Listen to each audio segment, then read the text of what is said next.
Welcome back to the Deep Dive. Today, we are doing something a little different. Yeah, we are. Usually, we're looking at modern tech or a new bestseller. But today, we are rewinding the clock. And I don't mean by a few decades. No, this is a 1,000-year rewind. A massive scope, really. We're covering the era from, roughly the fall of the Roman Empire. Around 476 CE. All the way up to 1450. Right. And I think for most of us, when we hear Middle Ages, we have this, immediate picture in our minds. We think, the Dark Ages. Absolutely. It brings up a very specific and usually pretty grim aesthetic. Exactly. Muddy nights, drafty castles, the plague, maybe a Monty Python sketch. Right. Just this long, silent waiting room where humanity just sat around for 10 centuries waiting for the Renaissance to finally turn the lights back on. And that's the prevailing myth, isn't it? The Dark Ages trope. It just implies stagnation, that people stopped creating. But if you look at the source material we're diving into, the history of Western music, that period was anything but silent. That's what grabbed me.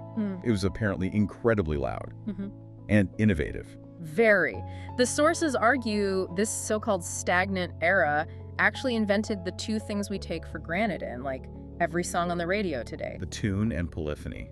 It's this profound shift from music being a pure function, a tool for the divine, to music becoming an art form in its own right. So that's our mission today. How we got from, chanting monks to complex harmonies. And to do that, we have to start where everyone started back then, in the church. Precisely. The early history of Western music is completely tied to the Christian church. It was the only institution with the resources and, frankly, the motivation to cultivate it. So here's my first question, and it might sound a little basic. Why music? Why not just, say the prayers and get on with it? It's a great question, and the theological view is all about emphasis. The idea was that singing words gives them a special status. It's a step above merely speaking. It's like bolding the text in a document. Kind of, but even more. Think about hearing a poem read aloud with passion versus just reading it on a page. It was seen as a way to launch the prayer toward heaven. You don't just say it, you give it force, you give it mystery. That makes sense. It has weight. But this wasn't just some spontaneous jam session. Oh, not at all. It was extremely organized. And this brings us to a key term for this whole era, the liturgy. Right, the liturgy. Break that down for us. The liturgy is basically the script. It's a fixed set of services, mass, prayer services, all arranged by the calendar. You didn't choose what to sing. The calendar, the church year, chose for you. And the music itself is what we call plainchant, or Gregorian chant. Correct. I listened to some of it, and for modern ears, it feels like it's floating. It's a little hard to grab onto. That's a perfect description, and it feels that way for a couple of key reasons. First, it's monophonic. Monophonic, which means one sound. One line, just a single melody, no harmony, no instruments, no backup singers, just voices singing that one line together. And that floating feeling. That comes from it being non-metrical. Meaning, no beat. Exactly. You can't tap your foot to it. There's no steady pulse. The rhythm comes entirely from the natural flow of the Latin words. It breathes. The sources also mention the scales were different. Not our regular do-re-mi. No, this is where it gets really interesting. They used what are called medieval modes. You'll hear names like Dorian, Phrygian, Lydian. They sound like characters from a fantasy novel. They do. They're actually derived from ancient Greek systems. The simplest way to think about it is that our modern scales have a really strong gravitational pull. You know where home is. Right, you're waiting for that final note. Exactly, that sense of resolution. Medieval modes, they don't have that same strong pull. The half steps and whole steps are arranged differently, so it sounds more ambiguous, more otherworldly to us. I have to ask about the name, though. Gregorian chant. It's named for Pope Gregory I, and the story is that a dove whispered the tunes into his ear. That is the legend, a dove representing the Holy Spirit right on his shoulder. It's a powerful image. But I'm sensing a but here. But, yeah. While Pope Gregory was a real, very important figure around the year 600, most of the music we call Gregorian actually comes from centuries after he died. So it's more like a branding exercise. It's a bit of a myth, yeah. A way to give the music divine authority and to standardize it across Europe. If God and the Pope wrote the set list, who's going to argue? Incredible. Okay, let's ground this with an example. In Paradisum. Yes, in Paradisum. It's an antiphon from around the 9th century. And the context is pretty heavy. Very. It was sung during the procession of the dead, taking the body from the church to the graveyard. And it uses that Mixolydian mode we talked about. The notes say there's a specific emotional high point. There is. The melody reaches its highest notes at a very specific moment. When they mention Lazarus. Exactly. Lazarus, the poor beggar from the Bible. The music swells right there. Why there? Because it offers a point of identification. Most of the people hearing this were poor. The music is saying humility leads to salvation. It identifies the deceased with the humble Lazarus. It's incredibly powerful storytelling. That is amazing. Now, speaking of unique voices, we have to talk about Hildegard of Bingen. Oh, absolutely. Saint Hildegard. I mean, her bio is just unbelievable. A 12th century abbess, a mystic, a writer on medicine and science, and also a major composer. One of the most remarkable figures of the era, and one of the first great women composers whose work actually survives with her name on it. And her music, like the piece Columba aspects it, sounds different from the other chants. It does. It has this ecstatic quality.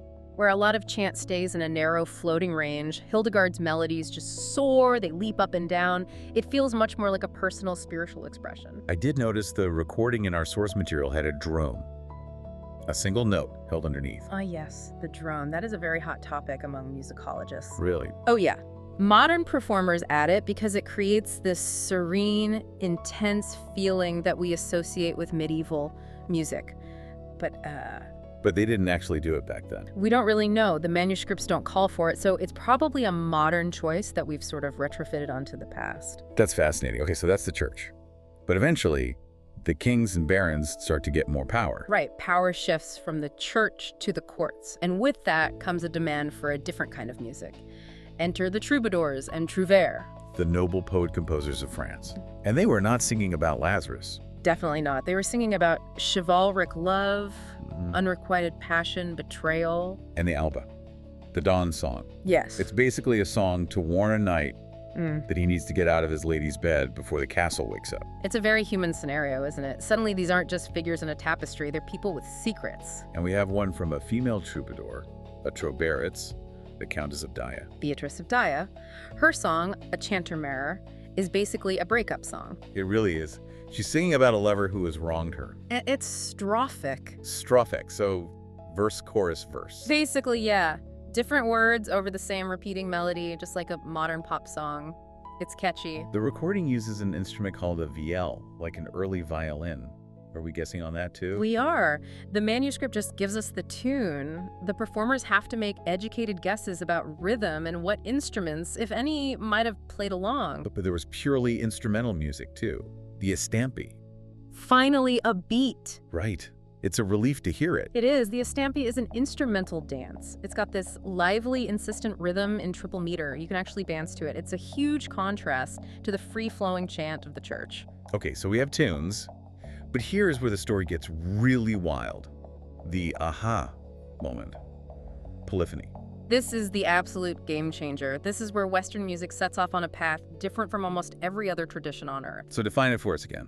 Polyphony is just combining two or more melodies at the same time. Which sounds so normal to us now. Of course. But imagine a world where, for centuries, everyone always sang the same note. Suddenly, someone sings a different note against it, and it sounds intentional. It sounds like a structure. And this started back at the church. Yes, as a way to decorate the old chants. They called it organum.